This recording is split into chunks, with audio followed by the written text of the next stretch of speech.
Yeah, we're up here at Cafe Alisha. Cafe Alisha is renovating. It's coming last week of November 2024. That's Cafe Alisha. Just prior to St. Catalina, heading to Bayawan, coming from Pamplona.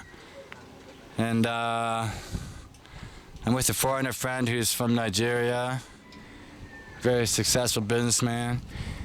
And whatever they're renovating here, it's definitely going to be nice. There's no fence or any type of barrier here right now, so it's really almost surreal. You're standing on the edge of the world, it seems. Amazing. And, you know, just look how far down that is. I mean, wow.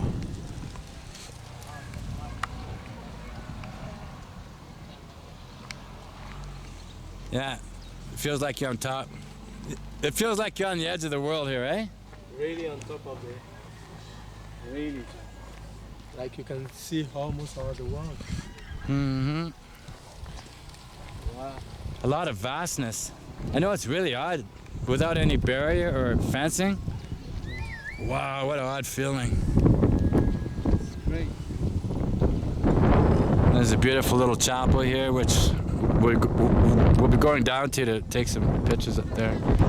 Right now we're going to head in, look at the menu, get a couple cold drinks, and so cheers from Negros Oriental, Philippines, up at Cafe Alisha.